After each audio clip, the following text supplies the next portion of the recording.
पढ़ने गए तो स्कूल से बाहर बिठा दिया। उनके शिक्षक ने उनसे जाति पूछ करके भेदभाव किया। बाल मन के बाबा साहब घर लौटे, मां से पूछा कि ये क्यों हमें पढ़ने का अधिकार नहीं। मां ने कहा क्योंकि हम उनके नीची जाति में आते हैं। बच्चे ने पूछा कि ये कहां लिखा, कैसे पता कि हम किस जाति में आते हैं। मां ने कहा किसी किताब में लिखा है कि हम सब छोटी जाति, नीची जाति से आते हैं। और बच्चे ने कहा कि मां किताब में तो गलत भी लिखा हो सकता है, मुझे मौका मिलेगा तो मैं उस किताब को बदल दूंगा और ऐसी किताब लिखूंगा जिसमें इंसान इंसान बराबर होंगे, कोई छोटा या बड़ा नहीं होगा। और उस किताब का नाम है भारत का संविधान। इसलिए हम अपने पुरखे को याद करते हैं, इसलिए हम उन्हें याद करते हैं कि जिसे पढ़ने से बाहर बिठाया उसने 32 डिग्रियां हासिल कर ली, विदेश में पढ़ाई की, 4-4 पीएचडी की डिग्री। अभी हमारे संबोधन में, हमारे परिचय में आदरणीय जो बोल रहे थे कि मेरे नाम के आगे डॉक्टर पहले लगा हुआ है, तो जब मेरे नाम के पहले डॉक्टर लगा सर, तो गांव में गया तो लोग अपना सर दर्द का इलाज की दवा पूछने लगे थे। तो हमने कहा देखो भाई, इस शारीरिक बीमारी के इलाज की दवा का डॉक्टर तो दूसरा है, हम तो समाज की बीमारी की इलाज की दवा करने के लिए काम कर रहे हैं। इसलिए हम डॉक्टर इन फिलॉसफी हैं, हम समाज के बीमारी को ठीक करने की कोशिश करते हैं। इसलिए हमारा प्रोफेशन भी शिक्षक का है। इसलिए मैं कोट करना चाहता हूं, हमारे पुरखे को पढ़ने का मौका नहीं दिया, फिर भी उसने कलम नहीं छोड़ी। 32 डिग्रियां, 4-4 पीएचडी की डिग्री, और एक भी डिग्री फेक डिग्री नहीं थी। इशारे में समझ जाइए, सारी डिग्री ओरिजिनल थी। ये नहीं था कि कोई डिग्री मांगी तो ओरिजिनल डिग्रियां।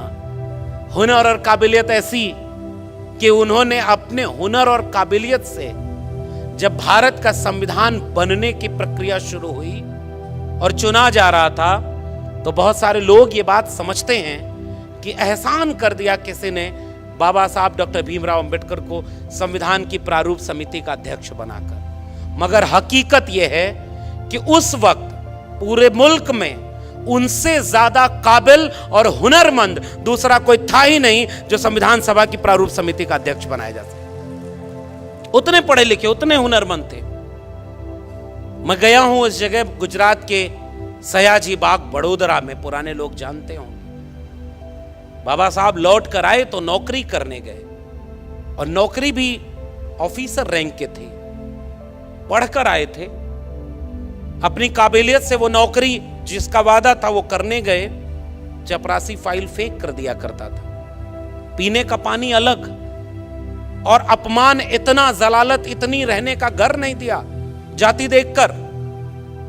और जब इतना सब कुछ हुआ, एक जब बहुत ज्यादा ये अत्याचार बढ़ा, बाबा साहब टूट गए, वापस लौटने के लिए ट्रेन पकड़ने आए, तो वो आज भी वो जगह है संकल्प भूमि, जहां बैठकर वो रोए थे। मैं गया हूं उस जगह पर। बाबा साहब अंबेडकर का इतना अपमान, अगर वो देश छोड़कर भागने वाले होते तो इतनी डिग्रियां थी, विदेश में किसी भी देश में जाते, क्लास 1 की नौकरी होती, कोई जाति पूछकर भेदभाव नहीं करता, शान से जिंदगी जीते कि ये मुल्क रहने लायक नहीं है। इतना पढ़ लिख कर आए, तब भी ये जातिवाद करते हैं, वो देश छोड़कर चले गए होते। मगर हमारे पुरखों का इतिहास ये है, वो भागने वाले नहीं, वो बदलने वाले थे। वहां उन्होंने संकल्प लिया कि मैं इतना पढ़ के लौटा हूं तो मेरे साथ इतना भेदभाव, मेरे समाज के साथ कितना भेदभाव होगा। वहीं संकल्प लिया कि अब इस मुल्क में रहकर, इस मुल्क की बेहतरी के लिए तब तक चैन से नहीं बैठूंगा जब तक अपने समाज को इस अपमान से मुक्त करने का बीड़ा न उठा लूं। इसलिए उस जगह को संकल्प भूमि के रूप में याद किया जाता है, और उस संकल्प को मैं याद करना चाहता हूं। और उस संकल्प की परिणति थी जो संविधान तक की यात्रा पहुंची। आजाद हुआ भारत तो इस देश में, इसकी आवाज थोड़ी ठीक करा दीजिए, अचानक बढ़ गई। तो जब देश आजाद हुआ तो कोशिश ये की गई कि बाबा साहब को गायब कर दिया जाए। ये हकीकत है इस देश की। बाबा साहब का पूरा लिखा हुआ कब प्रकाशित हुआ? 1980 के आसपास।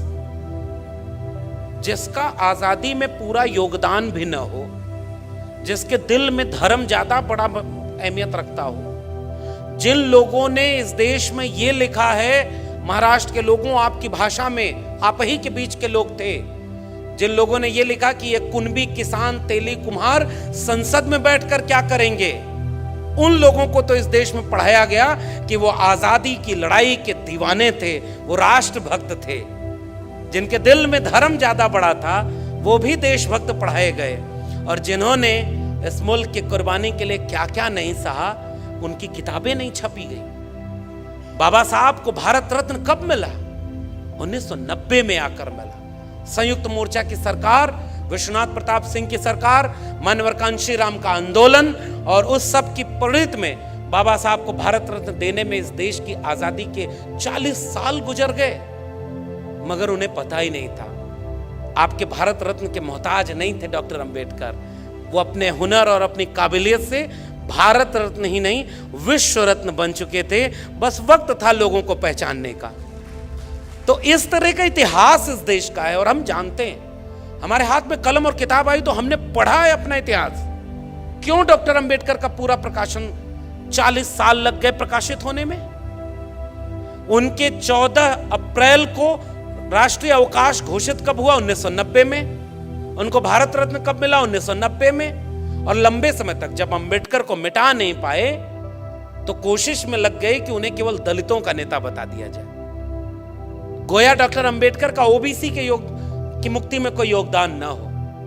तब हम जैसे लोगों ने पढ़ा और हमारे लोगों ने देश और दुनिया को यह बात समझाई, देश के ओबीसी को यह बात समझाई कि अनुच्छेद 15(4), अनुच्छेद 16(4), अनुच्छेद 340 जिसमें ओबीसी को हक मिला, वो बाबा साहब ने जोड़ा। और उससे महत्वपूर्ण बात, जब मंत्रिमंडल से इस्तीफा दिया तो हिंदू कोड बिल के बाद सबसे महत्वपूर्ण वजह यह बताई कि ओबीसी के हित के लिए जो कमीशन गठित करना है वो नहीं बनाया जा रहा है, जिससे ओबीसी का कल्याण नहीं हो रहा है। इससे नाराज होकर डॉक्टर अंबेडकर ने मंत्रिमंडल से इस्तीफा दे दिया। फिर भी इस देश में यह नहीं बताया गया कि ओबीसी के लिए डॉक्टर अंबेडकर ने क्या किया। दलितों के नेता थे, महिलाओं के लिए ग्रेच्युटी, पे grade, child care leave, maternity leave, trade union के लिए काम करने वाले वेतन भत्ता, पे ग्रेड, ग्रेच्युटी की बात करने वाले डॉक्टर अंबेडकर को कोई कॉमरेड डॉक्टर अंबेडकर की तरह नहीं पढ़ाया। 5 अखबार निकालते थे बाबा साहब, और पत्रकारिता में डॉक्टर अंबेडकर पत्रकार के रूप में नहीं पढ़ाए गए। फेमिनिस्ट मूवमेंट में महिलाओं के आंदोलन के रूप में डॉक्टर अंबेडकर नहीं पढ़ाए गए। तो ये सारी यात्रा ये थी कि उनको बांट दिया जाए, कमजोर कर दिया जाए। मगर एक बात बाबा साहब भी जानते थे, इसलिए यूं ही नहीं लिख दिया था कि शिक्षा वो शेरनी का दूध है, उसे जो पिएगा वो दहाड़ेगा। बाबा साहब के लोग पढ़ने लगे, और आज देखिए देश नहीं दुनिया में जन आंदोलन और न्याय की हर लड़ाई में अगर कोई सबसे बड़ा आइकॉन है तो बाबा साहब डॉक्टर भीमराव अंबेडकर हैं। ये इस देश का और उनका हुनर था, और इसलिए हम बाबा साहब को याद करते हुए संविधान को याद करना चाहते हैं। और इसलिए हम ये बात कहना चाह रहे हैं कि इस संविधान में हिंदू, मुस्लिम, सिख, ईसाई सबको समान लिखा है। हिंदू, मुस्लिम, सिख, ईसाई सबको समान लिखा है। मिटाकर जाति पाति भेदभाव बाबा साहब ने संविधान लिखा है। सब मिटाकर, फर्क मिटाकर, गैर बराबरी मिटाकर। और एक बात और नागपुर से पूरे देश को सुनना और समझना चाहिए। हमारा अगर कोई 100 रुपया चुरा ले, हमारे पिता का अगर अपमान कर दे, हमें कोई गाली दे दे, तो हम इस बात के इंतजार में रहते हैं कि इसने हमारा अपमान किया है, मौका मिलेगा तो इसका बदला लेंगे।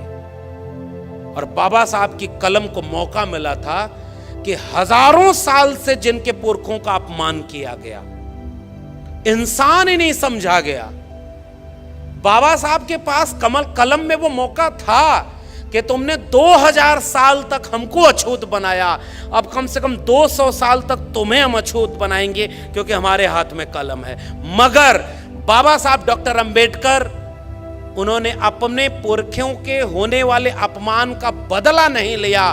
फर्क देखिए उनमें और हम में। उनके पुरखे को मौका मिला तो उन्होंने मनुस्मृति लिखी, और हमारे पुरखे को मौका मिला तो उसने भारत का संविधान लिखा, जिसमें सब बराबर हैं, कोई किसी का बदला नहीं ले रहा। और यह बहुत महत्वपूर्ण बात है, इस देश को बतानी चाहिए कि बदला लेने की एक लाइन भी भारत के संविधान में नहीं लिखी है।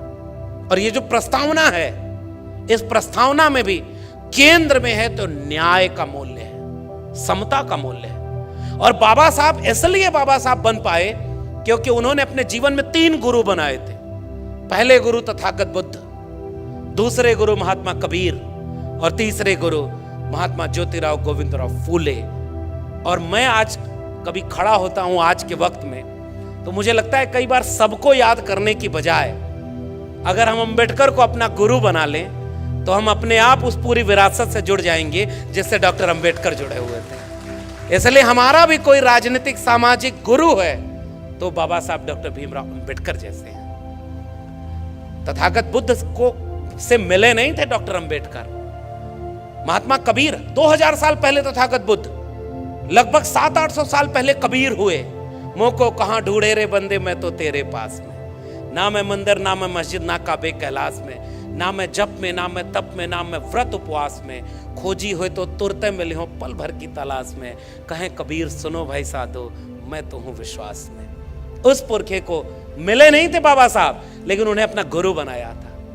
और इवन महात्मा फूले से भी नहीं मिल पाए बाबा साहब डॉक्टर अंबेडकर। 1891 और उसके पहले तारीख आ गई 1888। लेकिन मुझे याद है कि इन तीनों गुरुओं से बिना मिले उन्हें अपना राजनीतिक और सामाजिक गुरु मानते थे बाबा साहब।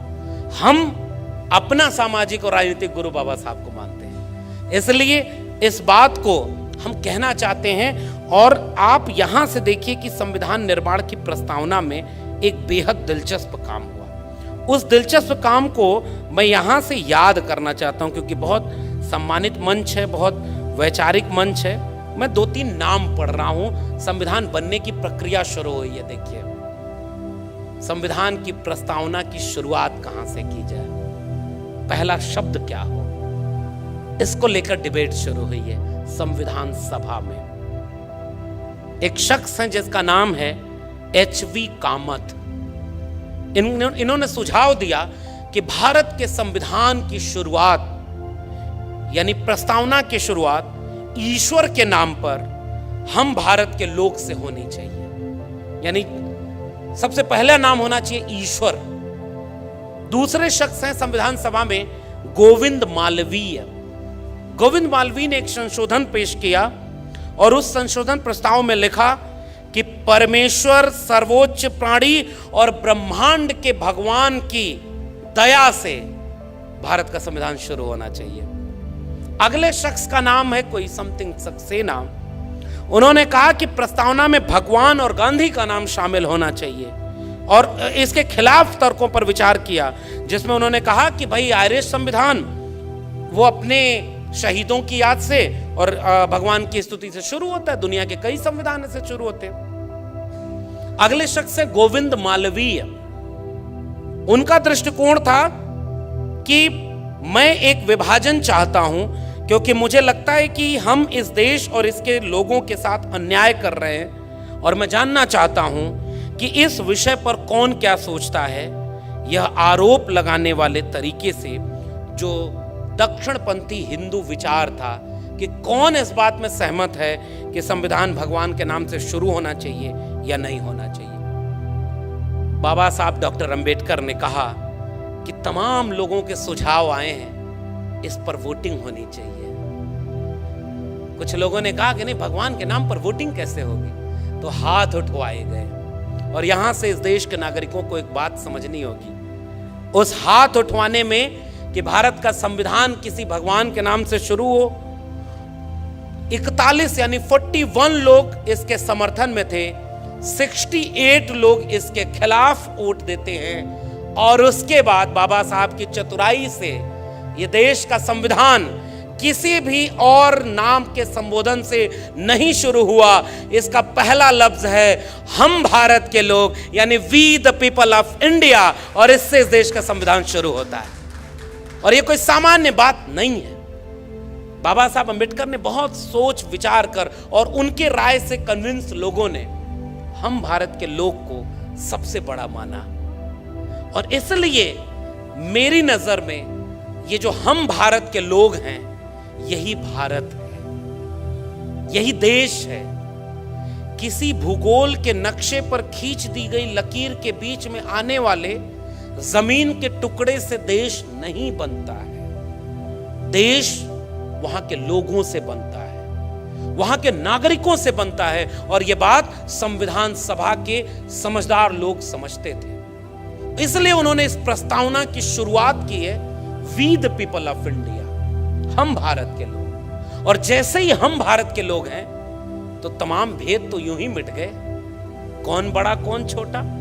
क्योंकि यह देश तो ऐसा देश रहा है, कुछ लोगों ने इस बात का भी ध्यान नहीं रखा कि भाई तुम लिख कर जा रहे हो अपने धर्म ग्रंथ में, तो एक दिन ऐसा आएगा लोग पढ़ेंगे और कहीं हंसने न लगे कि दुनिया में इंसान एक तरफ पैदा हुआ और तुमने अपने को श्रेष्ठ दिखाने के लिए कहा कि हम मुख से पैदा हुए हैं। ये बात सुन करके आज कोई हंसेगा ही। इस देश के प्रधानमंत्री जब विदेश में जाते हैं तो दोनों बाहें फैलाकर कहते हैं कि मैं युद्ध के देश से नहीं, बुद्ध के देश से आया हूं। और जब भारत लौटते हैं तो बुद्ध के खिलाफ युद्ध छेड़े हुए हैं। इस बात को नागपुर से ज्यादा कौन बेहतर समझ सकता है। समझदार को इशारा काफी। तो वो युद्ध जो बुद्ध को याद कर रहे, कहां और देश बदल रहा है, समय बदल रहा है। देखिए, सर्वोच्च न्यायालय में बाबा साहब की मूर्ति लगाने में भी आजादी का अमृत काल आ गया।